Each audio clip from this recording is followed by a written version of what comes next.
কাঁপা গলায় বললাম, বাবা, খুব কষ্ট লাগছে, একটু আস্তে করুন। বাবা শান্ত স্বরে বললেন, আর 1 মিনিট অপেক্ষা করো মা, প্রায় শেষ হয়ে এসছে।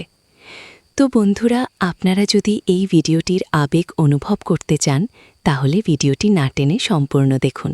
আমি ভাবলাম বাবা ঘুমিয়ে গেছেন, তাই আবার মোবাইলটা হাতে নিলাম। এবার সাউন্ডটা একটু জোরে দিলাম। ভেবেছিলাম তিনি ঘুমের মধ্যে কিছুই শুনতে পাবেন না, কিন্তু না, বাবা ঘুমিয়ে পড়েননি। তিনি শুধু ঘুমের ভান করছিলেন। আমি তখনও তা বুঝিনি। আমার মন তখন ডুবেছিল সেই ভিডিওতে। আর ঠিক তখনই বাবা আস্তে করে শরীর নাড়ালেন, যেন ঘুমের ঘোরে। কিন্তু আমার মনে হচ্ছিল তিনি সবকিছু শুনছেন। বাতাসের শব্দ, ঘড়ির টিকটিক আর মোবাইলের মৃদু সাউন্ড মিশে এক অদ্ভুত পরিবেশ তৈরি করেছিল ঘরের ভেতর। ঠিক সেই সময় হঠাৎ করে জানালার পর্দা জোরে দুলে উঠল।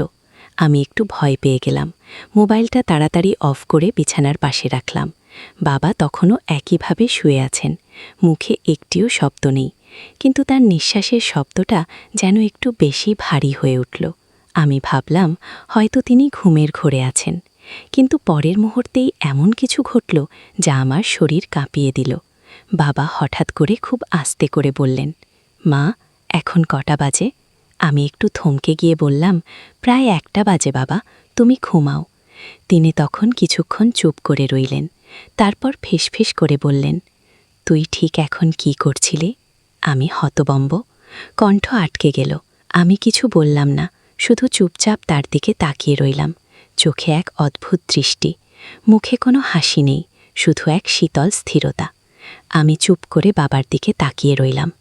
অনাথ দৃষ্টি আমার চোখের ভেতর দিয়ে যেন সোজা হৃদয়ে ঢুকে যাচ্ছিল। বাবা ধীরে ধীরে উঠে বসলেন।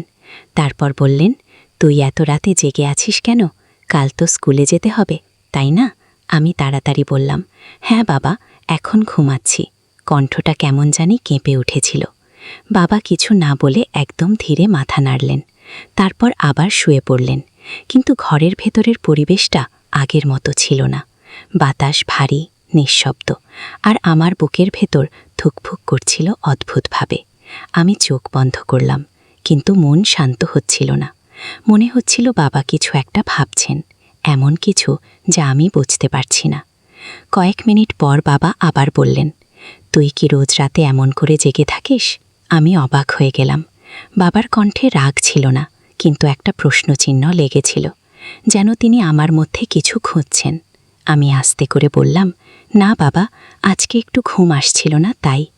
তারপর আমি আর বাবা আমরা দুজনেই ধীরে ধীরে ঘুমিয়ে পড়লাম। ঘরের ভেতর তখন এক অদ্ভুত নীরবতা। ঘড়ির টিকটিক শব্দটাও যেন কানে কেমন ভারী লাগছিল।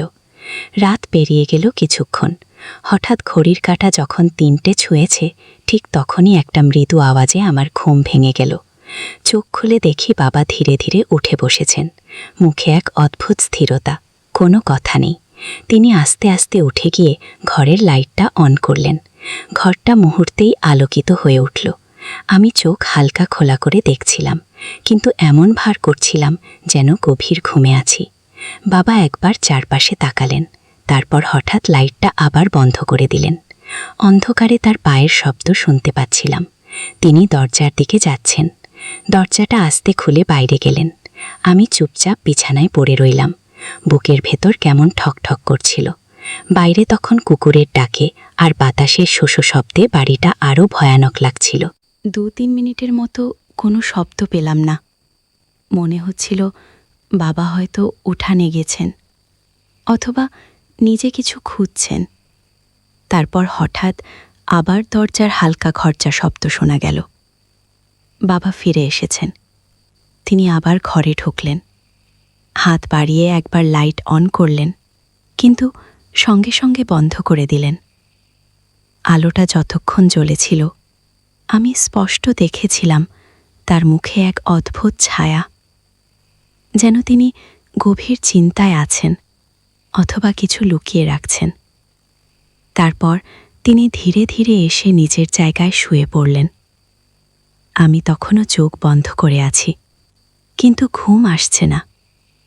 বাবার নিঃশ্বাসের শব্দ, বাইরের বাতাসের সুসু আওয়াজ আর ঘড়ির টিকটিক সব মিলে সেই রাতটা হয়ে উঠল এক রহস্যময় নীরবতার রাত।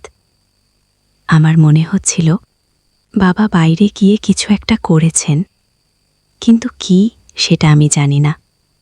শুধু একটা অনুভূতি বারবার মাথায় আসছিল,